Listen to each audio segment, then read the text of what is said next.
Assalamualaikum warahmatullahi wabarakatuh. Selamat malam, nama saya Marita. Saya akan membacakan ringkasan Al-Quran sebagai mukjizat dan wahyu. Pengertian Al-Quran. Beberapa definisi tentang Al-Quran telah dikemukakan oleh beberapa ulama dari berbagai keahlian dalam bidang bahasa ilmu kalam, ushul fiqh, dan sebagainya. Definisi-definisi itu sudah tentu berbeda yang disebabkan oleh perbedaan keahlian dan disiplin ilmu mereka. Sehubungan dengan itu, Dr. Subi Al-Salih merumuskan definisi Al-Quran yang dipandang sebagai definisi yang dapat diterima para ulama, terutama ahli bahasa, ahli fikih, dan ahli ushul fiqh sebagai berikut. Al-Quran adalah firman Allah yang bersifat mukjizat yang diturunkan kepada Nabi dengan jalan mutawir dan membacakannya merupakan indah. Al-Quran sebagai mukjizat dan wahyu. Pengertian mukjizat diambil dari bahasa Arab a'jaza atau i'zaz yang berarti melemahkan atau menjadikan tidak mampu. Dari segi bahasa, i'jaz berasal dari kata a'jaza yu'jizu i'zaz yang berarti melemahkan atau memperlemah. Juga dapat berarti menetapkan kelemahan. I'zaz adalah menampakkan kebenaran Nabi Shallallahu Alaihi Wasallam dalam pengakuan orang lain sebagai seorang Rasul, utusan Allah Subhanahu Wa Taala, yang menampakkan kelemahan orang-orang Arab untuk menandingin atau menghadapi mukjizat yang abadi, yaitu Al-Quran, dan kelemahan-kelemahan generasi-generasi yang sesudah mereka.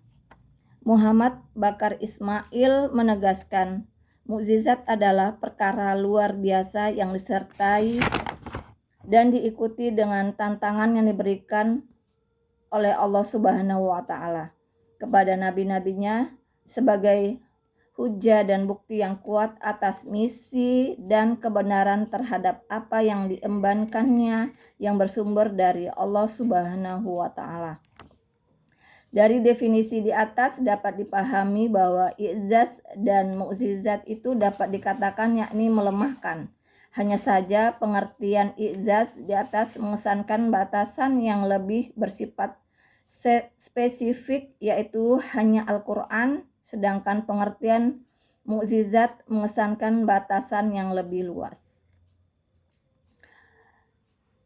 Segi-segi kemukjizatan Al-Quran yaitu keindahan sastranya yang sama sekali berbeda dengan keindahan sastra yang dimiliki oleh orang Arab. 2. Gaya bahasa. 3. Kefasihan bahasa. 4. Kesempurnaan syariat. 5.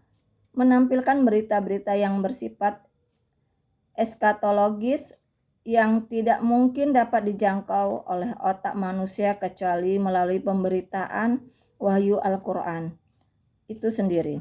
6. Tidak adanya pertentangan antara konsep-konsep yang dibawakannya dengan kenyataan kebenaran yang hasil penemuan dan penyelidikan ilmu pengetahuan. 7. Terpenuhinya setiap janji dan ancaman yang diberikan Al-Quran. 8. Ilmu pengetahuan yang di bawahnya mencakup ilmu pengetahuan syariat dan ilmu pengetahuan alam tentang jagat raya. Dapat memberikan pengetahuan pengaruh yang mendalam, susunan kalimat dan gaya bahasanya terpelihara dan produksi dan kerancuan. Pengertian wahyu menurut bahasa ialah memberikan sesuatu dengan cara yang samar dan cepat, sedangkan menurut pengertian agama, wahyu adalah pemberitahuan Tuhan kepada nabinya tentang hukum-hukum Tuhan, berita-berita dan cerita-cerita dengan cara yang samar, tetapi meyakinkan kepada nabi rasul yang bersangkutan bahwa yang diterimanya adalah dari Allah sendiri. Wassalamualaikum warahmatullahi wabarakatuh. Terima kasih.